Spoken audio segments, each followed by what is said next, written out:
Kita akan kembali membahas anime bertemakan isekai dengan jalan cerita yang melenceng jauh dari novelnya.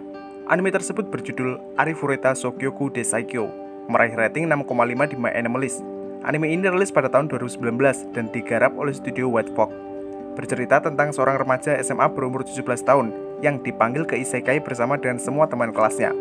So, intro.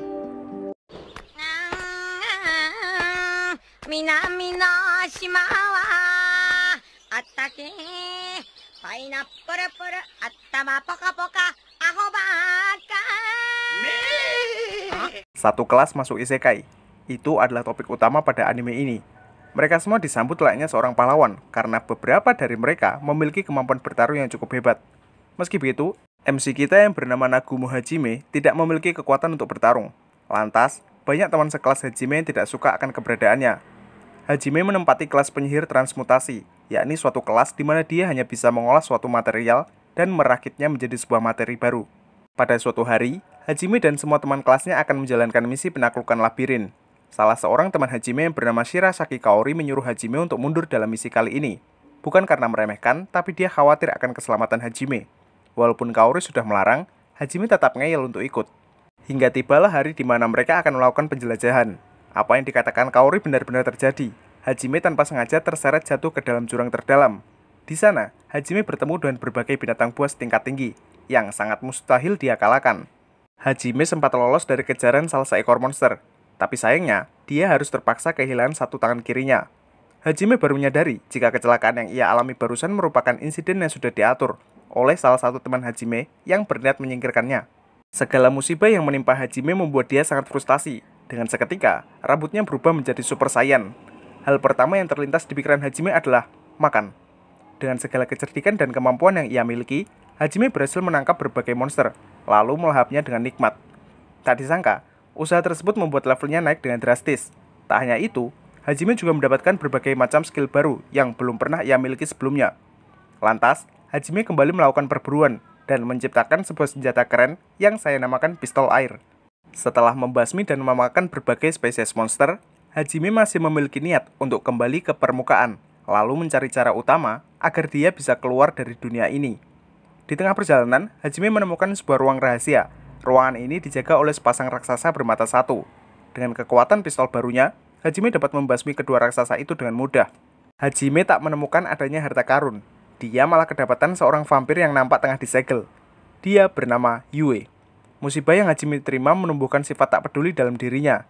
Namun saat Yue bilang jika dirinya telah dikhianati, Hajime spontan berubah pikiran dan pergi untuk menyelamatkannya. Hal ini didasari oleh persamaan latar belakang antara Hajime dengan Yue. Tak lama setelah itu, mereka dipertemukan dengan sosok kedua penjaga ruangan ini. Dia adalah monster berwujud kepiting raksasa. Hajime menyuruh Yue untuk naik ke punggungnya, sembari bertarung melawan si kepiting. Yue mengisi energi sihirnya dengan cara menghisap darah Hajime. Kombinasi serangan yang mantap membuat mereka berdua dapat mengalahkan kepiting itu dengan mudah. Tak lupa, Hajime memakan beberapa daging monster yang sudah ia kalahkan. Yue adalah vampir berusia lebih dari 300 tahun. Dia juga memiliki energi sihir yang tak terbatas. Di samping itu, Yue adalah makhluk yang bersifat Fujimi, atau sebut saja abadi. Dalam perjalanan mereka, Hajime berhasil merakit sebuah senjata baru, yang kita namakan dengan sebutan AWM. Kedekatan Hajime dan Yue sangatlah erat. Hajime berniat untuk mengajak Yue kembali ke dunia asalnya. Mereka terus berjalan, hingga menemukan sebuah ruangan besar. Tak diduga, ruangan itu ditempati oleh seekor naga bonar. Pertarungan antara kedua belah pihak tak dapat terelakkan. Karena sempat kehabisan energi sihir, Hajime memberikan Yue asupan nutrisi secara langsung. Pertarungan terus berlanjut hingga pada akhirnya mereka berdua berhasil menang. Hajime terpaksa kehilangan satu mata kanan miliknya. Di samping itu, Hajime dan Yue nampak sudah pulih sepenuhnya berkat kegiatan pengeboran yang mereka lakukan semalam. Hajime dan Yue menyempatkan diri untuk mengeksplor wilayah sekitar. Tak sengaja, mereka bertemu dengan sosok pemilik labirin ini. Dia adalah Oscar. Meski begitu, Oscar sudah tewas, dan yang kini berbicara hanyalah rekaman dari sihir proyeksi miliknya. Hajime mendapatkan banyak informasi dari Oscar. Tak hanya itu, Hajime mendapatkan sebuah kekuatan baru, berupa sihir penciptaan. Apapun yang terjadi, tujuan utama Hajime untuk kembali ke dunia asalnya tidak akan pernah berubah. Dalam kurun waktu sekitar 2 bulan lebih, Hajime dan Yue mendapatkan berbagai informasi tentang sebuah sihir baru maupun cara keluar dari dunia ini. Hajime menyimpulkan, cara utama yang dapat membuat Hajime kembali adalah dengan menaklukkan keempat labirin yang tersisa Dan kini, dia secara resmi telah menaklukkan labirin Oscar, atau sebut saja labirin pertama. Beberapa waktu kemudian, Hajime dan Yue telah sampai di permukaan. Belum sempat menghirup udara luar, mereka sudah dipertemukan dengan ras manusia setengah kelinci. Dia bernama Xia. Xia adalah sosok unik yang dapat melihat masa depan. Dia meramalkan jika seluruh sukunya berada di ambang kehancuran. Meski begitu, Xia menemukan secercah harapan dari Hajime yang sempat ia lihat dalam mimpinya. Yue menerima permintaan dari Xia karena Hajime dan Yue juga butuh seorang pemandu untuk membawa mereka ke tempat lain. Mereka berangkat dengan motor baru ciptaan Hajime, yang saya sendiri masih menganggap jika motor Astrea lebih keren daripada motor Hajime. Sesampainya di tempat, Hajime dan Yue langsung disuguhkan dengan berbagai informasi tentang munculnya berbagai macam monster dari sebuah labirin. Sebelum menjalankan misi, Hajime dan Yue lebih memilih untuk melatih mereka terlebih dahulu. Hal ini semata-mata Hajime lakukan untuk menambah jumlah pasukan dalam misi penaklukan labirin. Dan tibalah hari di mana mereka akan pergi ke labirin. Sangat disayangkan, labirin yang satu ini hanya bisa dimasuki jika Hajime sudah menyelesaikan semua labirin yang ada. Meski begitu, Hajime tetap percaya bahwa suku ini bisa bertahan dari berbagai monster berkat kemampuan tempur yang baru mereka pelajari. Xia berniat untuk ikut Hajime dan Yue. Hajime sudah pasti akan menolak permintaan Xia, tapi Yue malah menerima Xia karena Yue beranggapan jika kemampuan meramal yang Xia miliki akan sangat berguna. Secara resmi, Xia bergabung dengan regu petualang Hajime. Beberapa hari kemudian, mereka telah sampai di labirin kedua. Labirin yang satu ini jauh lebih mudah daripada labirin pertama. Mereka dapat mudah melewati halang rintang dan melawan beberapa monster kecil. Hajime dan regunya dapat dengan mudah mengalahkan bos terakhir pada labirin ini. Mereka juga dipertemukan dengan sosok pemilik labirin. Dia adalah Milady. Milady memberikan hadiah berupa sihir gravitasi yang hanya dapat dipakai Yue, karena Hajime dan Xia tidak memiliki level yang cukup untuk menggunakannya. Hajime masih ngotot untuk meminta hadiah dan jumlah lebih. Milady spontan membuang mereka lewat saluran air bawah tanah. Tak disangka, Xia malah tenggelam karena tak bisa berenang. Hajime memberikannya nafas buatan, tapi Xia malah membalasnya dengan penuh sukacita. Karena basah kuyup, mereka beristirahat pada sebuah hotel, lebih tepatnya pada sebuah kota bernama Fuhren. Paginya, Hajime dan teman-teman dipertemukan dengan pimpinan guild kota Fuhren. Dia bernama Ilwer Chang. Ilwer memberikan sebuah misi pencarian orang hilang kepada Hajime. Hajime menyanggupi permintaan Ilwer dengan syarat guild harus melindunginya dari berbagai permasalahan politik. Guild juga harus menyediakan pangkat tertinggi untuk masing-masing anggota regu Hajime. Karena sepakat, Hajime bergegas menuju ke lokasi tujuan. Perjalanan ini bisa dikatakan sangat jauh. Maka dari itu, Hajime dan regunya lebih memilih untuk istirahat sebentar pada sebuah kota bernama Ur. Tak diduga, Hajime bertemu dengan mantan gurunya yang bernama Hatayama Aiko. Aiko sangat terharu melihat Hajime yang ternyata masih hidup. Lantas, ia melemparkan berbagai pertanyaan kepada Hajime. Untuk sekarang, Hajime tidak akan menjawabnya, karena di sana masih ada banyak teman Hajime yang kini tengah menguping pembicaraan mereka. Malam itu, Hajime masuk ke dalam kamar Aiko seorang diri, untuk sekedar bercerita tentang bagaimana Hajime bisa selamat dari insiden itu. Hajime juga bercerita tentang penyebab hilangnya mata kanan dan tangan kiri miliknya. Keesokan paginya, Hajime berniat untuk melanjutkan misi yang Ilwer berikan. Aiko masih memiliki banyak pertanyaan tentang Hajime.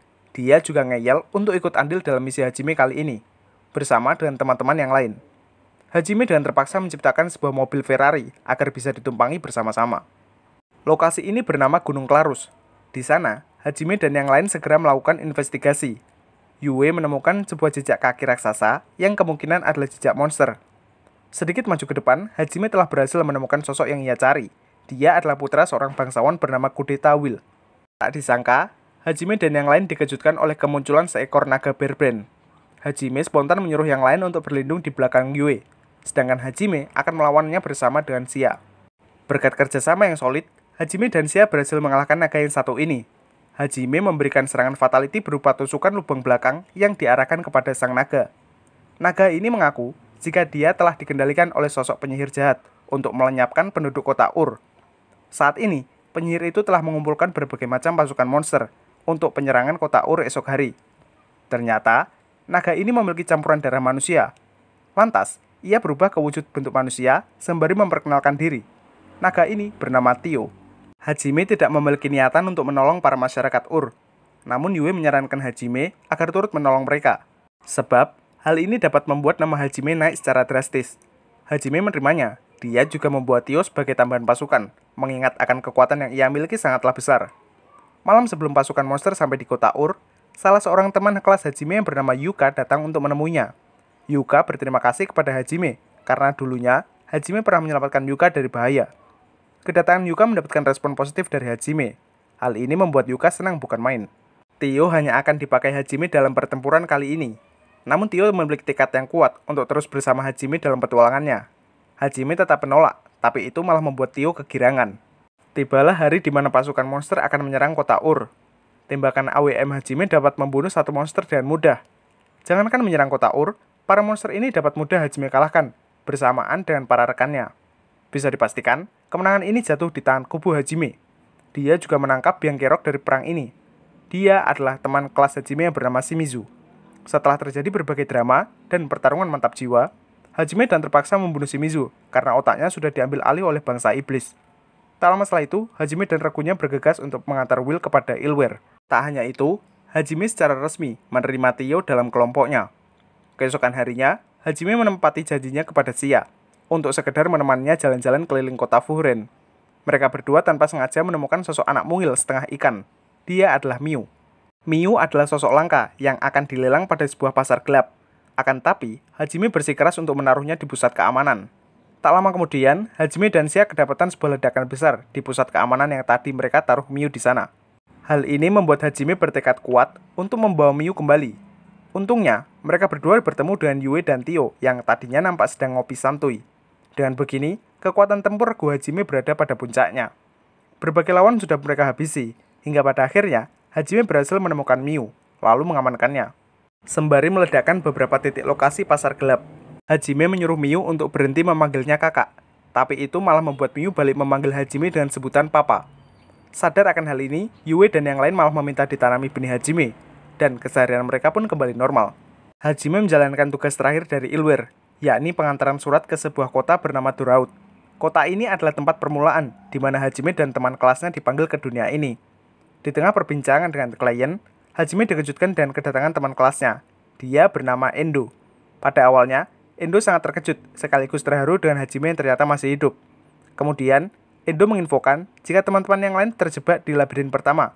Ditambah lagi, mereka dihadapkan dengan salah satu ras iblis yang bernama Cattleya.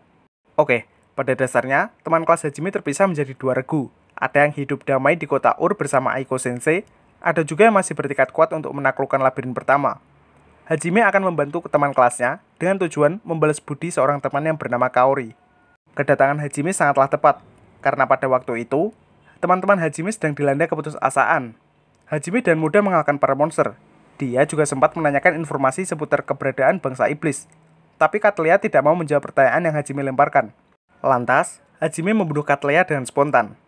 Kaori nampak sangat merindukan sosok Hajime, terlihat dari tingkahnya yang memeluk Hajime dengan sangat hangat.